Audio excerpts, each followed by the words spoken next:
Bonjour, bienvenue dans votre guidance sentimentale du mois de décembre, signe par signe. Alors, on va faire comme ça avec le petit Lenormand. Qu'est-ce qu'il y a entre vous? Qu'est-ce qui pèse sur vous? Ce qui pèse sur l'autre, sur la relation? Ok. Et qu'est-ce qui peut améliorer tout ça? Ok. Donc, on y va, c'est parti, à tout de suite. Hello les béliers, c'est parti pour votre guidance sentimentale. Alors, qu'est-ce qu'on a entre vous pour le mois de décembre? Alors, que se passe-t-il? Un vent de légèreté, quelque chose qui peut être un petit peu plus cool, un peu plus joyeux. Vous avez envie peut-être de vous amuser, de flirter, de voir les choses un petit peu plus légèrement entre vous.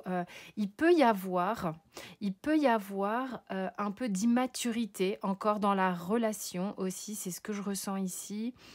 Euh, Où il y en a un des deux qui a un regard qui est pas très approbateur sur l'autre. Donc, vous voyez, c'est pas la légèreté du début qui s'en vient là, mais il y a un des deux ici, soit vous, soit l'autre, regarde l'autre en disant mais oh, tu vas arrêter de faire mumuse, il serait peut-être temps que tu te poses et que tu regardes vraiment ce qui se passe. Donc là, on a deux énergies très différentes, hein, vraiment très différentes, mais ça nécessiterait quand même à la fois du côté de la personne qui juge d'être un petit peu plus détendue et de l'autre côté, bien évidemment, il y a un équilibre à trouver entre ces deux personnes ici, hein. Voilà, entre celui qui veut, euh, comment dire, avoir un côté presque parental ou qui l'a malgré lui et ça l'énerve, et de l'autre côté, un côté enfantin. Qu'est-ce qui pèse sur vous, madame? Vous pouvez être un couple homosexuel, vous replacez, hein. Alors, vous savez qu'il y a des choses ici à déterminer, à arrêter. Il vous faut déterminer le vrai du faux. Là, c'est ce qu'on me dit direct. Déterminer quel est le vrai du faux, à quel jeu peut-être cette personne s'amuse ou à quoi vous vous amusez vous, parce que ça peut être vous, bien sûr. Euh, Cependant, là, ce qui est difficile pour vous, c'est de mettre des choses derrière, c'est de couper là où ça doit être coupé, vous savez pas trop vraiment encore, comment dire, être tout à fait au clair dans ce qui se passe. Vous n'arrivez pas à voir là où c'est vrai, là où ça se joue pas vraiment correctement. Du côté de monsieur, qu'est-ce qui pèse? Alors, c'est quelqu'un qui peut être facilement ébloui ou... alors, je dirais pas forcément ébloui, c'est... vous savez, quand on est impressionné, c'est quelqu'un qui peut être impressionnable, peut être rapidement... quand il y a tout à coup quelque chose qui se produit, qui peut être très sympa par ailleurs, c'est quelque chose qui peut être un petit peu dur à gérer pour cette personne. Sur le lien, qu'est-ce qui pèse?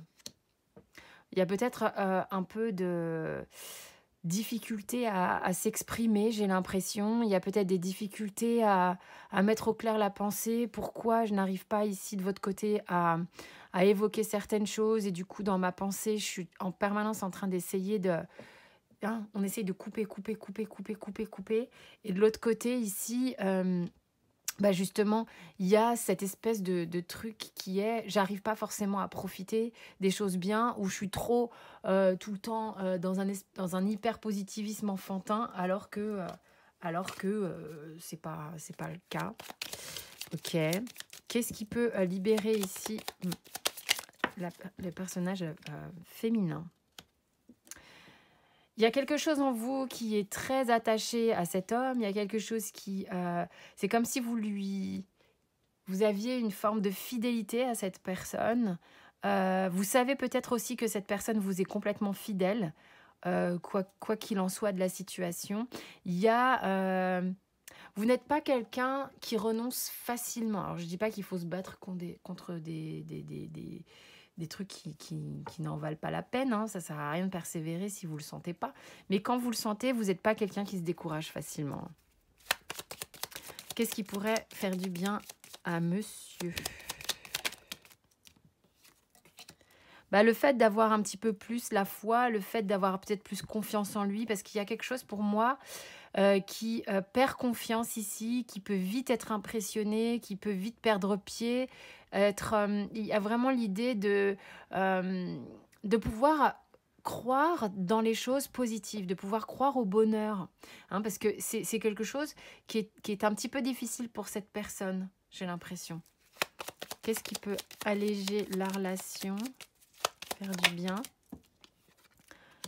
Bah, croire que vous avez votre chance en fait, hein. C'est il y a quelque chose, il faut s'assouplir, il faut arrêter de juger. Plus vous allez juger cette personne de manière, oh là là, mais c'est pas possible, il est immature ou elle est immature, plus ça se raidit et plus l'autre fait encore pire en fait. Donc ça sert à rien de juger. Je pense qu'il faut essayer d'assouplir un petit peu, voir comment vous pouvez vous apporter de plus jolies choses, des choses plus tendres, plus douces, plutôt que de se juger l'un l'autre. Ah, elle est trop chiante, il est trop chiant, elle est trop, prend trop à la légère, j'arrive pas à comprendre pourquoi il y arrive pas, ça paraît tellement sympa, mais cette personne a des difficultés sans doute avec il ou elle-même, comme vous avez des difficultés aussi à peut-être être un petit peu plus... Il y a vraiment une notion de faire du tri, regardez un petit peu chez vous, le vrai du faux, hein, là aussi où vous n'êtes pas forcément au top, et il y a un petit ménage à faire de ce côté-là, j'ai l'impression. Voilà, donc il y a des choses qui sont en train de se poser, il faut plus de souplesse dans ce qui est en train de se produire actuellement, afin que chacun puisse reprendre confiance en l'autre et puisse faire vivre ce joli lien qu'on a ici, hein. Ok? Voilà, je vous fais des bisous, j'espère que ça vous a parlé, peut-être que ça va vous aider, c'est ce qui compte pour moi, c'est que ce soit un minimum utile, un outil de compréhension qui puisse vous faire aller un petit peu plus loin. Je vous embrasse.